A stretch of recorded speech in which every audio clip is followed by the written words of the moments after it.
Exactly অনেকদিন পর আমি একটা প্র্যাঙ্ক ভিডিও করতেছি, কিন্তু কিন্তু কিন্তু প্র্যাঙ্কটা হচ্ছে আমার আম্মুর। হ্যাঁ গাইস, এক্স্যাক্টলি প্র্যাঙ্কটা আমি আমার মার উপরে করছি, কারণ আমার আম্মুর উপরে প্র্যাঙ্ক করা যায়।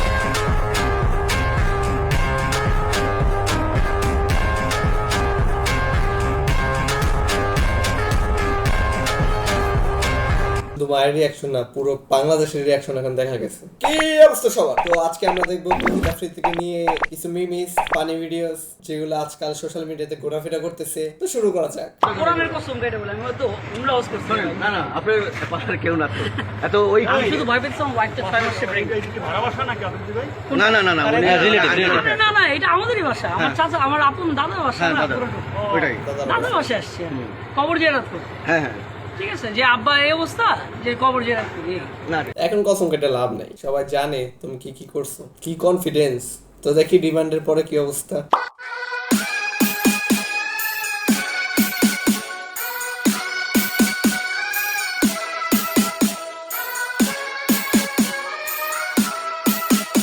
না, ভিতরে নিয়ে ভালোই খাতিরদারি করছে, দেখেই বোঝা যাচ্ছে। তোমার এলাকা ছাইরা গেছি, তোমার জন্য ফিলিং করছে। হোক, আমি অনেক কিছু ছাইরা আসলে।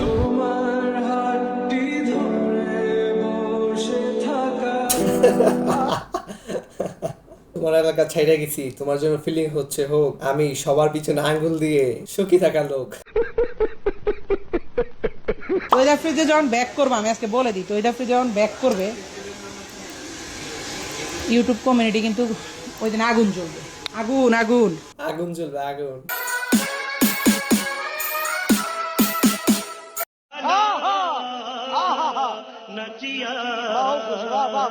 তৌহিদ আফ্রিদির একটি কলে ডিবি অফিসের মধ্যে ধরে নিয়ে আমাকে 1 ঘন্টা নির্মম ভাবে পিটায় এবং সেদিন আমি ভিতর থেকে মরে যাই এবং আমাকে বলা হয় যদি এই ঘটনা আমি কাউকে বলি তাহলে আমাকে তারা গুম করে দিবে। আমার অপরাধ ছিল শুধু তাকে নিয়ে একটা ভিডিও বানানো, যে ভিডিওর মধ্যে আমি কিছু সত্য তথ্য তুলে ধরেছিলাম যেটা তৌহিদ আফ্রিদির পক্ষেই ছিল। তারপরও সে বুঝতে পারে নাই, আমাকে নিয়ে ডিবি অফিস এমন ভাবে পিটাইছে যে আমি 2 মাস ভাই চেয়ারের মধ্যে বসতে পারি নাই। বন্দুকের বাড়ির আঘাতে আমার এক চোখ ফুলে যায়, কালো হয়ে থাকে, আমি চোখ দিয়ে ভালো করে দেখতে পারি নাই। সেদিনের পর থেকে এই পর্যন্ত আমি স্ট্রংলি প্রতিবাদ করতে পারি নাই, আমি ভিতর থেকে অনেক আগেই চুপ হয়ে যায়। সেদিন বুঝতে পারি যে পুলিশ কিভাবে টাকার কাছে বিক্রি হয়ে যায়। মাত্র কিছু টাকার জন্য আমাকে নিয়ে তারা এমন ভাবে পিটায় যেটা কখনো আপনি কল্পনা করতে পারবেন না। আজ এই ঘটনার প্রায় 2.5 বছর কেটে গেছে ভাই। এক এক করে সবাই মুখ খোলা শুরু করছে, কাদের কাদের সাথে এরকম কাজ করছে। এখন সবাই সব সত্যটা বলে দিচ্ছে। কথায় আছে না, আল্লাহ ছাড় দেয় তবে ছেড়ে দেয় না। আমি তৌহিদ আফ্রিদিকে মাফ করে দিছি, কিন্তু আল্লাহ তাআলা কিন্তু মাফ করে নাই।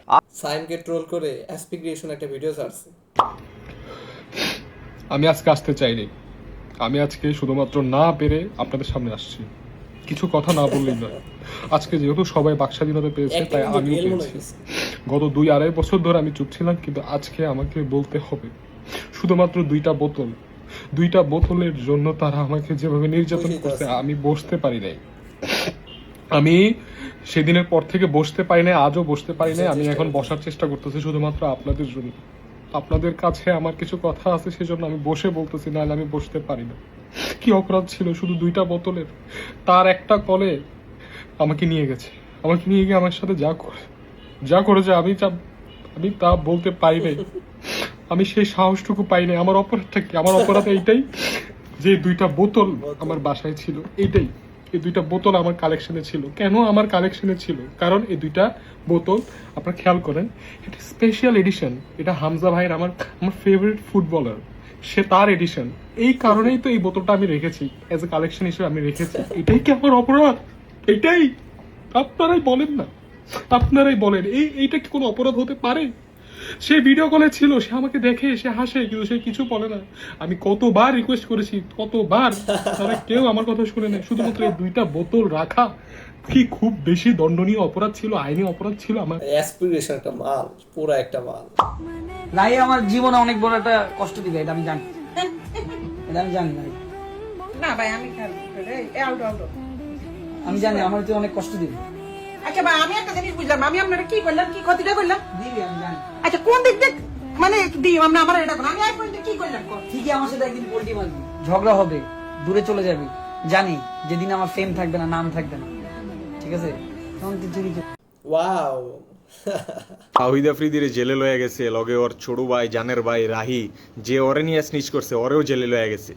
এমন অবস্থা এইসব নিউজ দেখতে দেখতে পাগল হয়ে যাইতেছি, তখন দেখি যে আরএস ফাহিম সেও নাকি ভয় আছে, ওয়ও পালায় যাইতেছে কারণ ওই নাকি নেক্সট টার্গেট।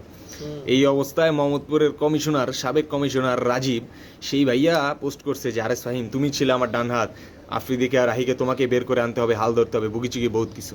তো এইটি দেখে মনে পড়লো যখন আমি ছোট আছিলাম, ক্লাস 3, 4, 5 পড়ি এমন, তখন এসে গিয়া আরএস ফাহিম সেও এত বড় মাল হয় না, ওই তখন সলিমুল্লাহ রোডে পানির পাম্পের মাঠের পাশে ওই রাস্তায় এক চাকায় সাইকেল চালায়, খেলা দেয়।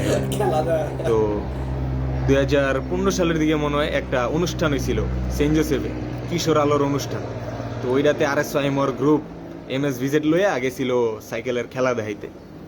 তো তখন আমার বিল্ডিং এর এক মাইয়া ওর বান্ধবী করে লয়ে আর সাইমের লগে একটা ছবি তুলে ফেসবুকে আপলোড দিছিল, দিয়া ক্যাপশন দিছে এমন কিছু একটা যে আমাদের দেখতে কেমন লাগছে।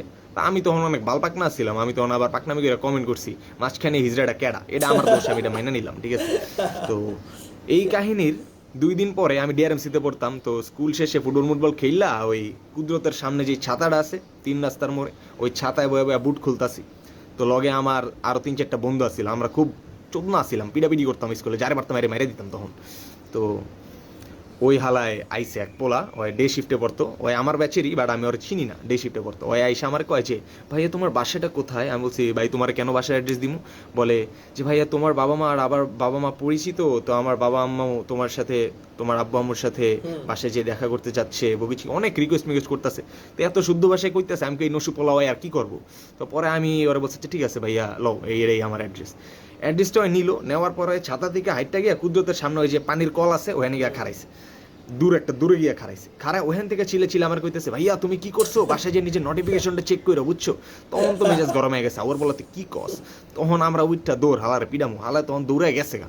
তা আমরা কয়েক কদম গিয়া থাইমা গেছি ওই জায়গা, আর কি করবো, ভালো লাগতেছে না। তো পরে যে বাসায় গিয়ে আমি আমার মেসেজ রিকোয়েস্টে চেক দিয়া দেই ফেসবুকে, আরএস ফাহিম চৌধুরী আমাকে মেসেজ দিয়েছে। তো এই কাহিনী আমি কাউরে কইলে তখন হালারা বিশ্বাস করতেছিল না।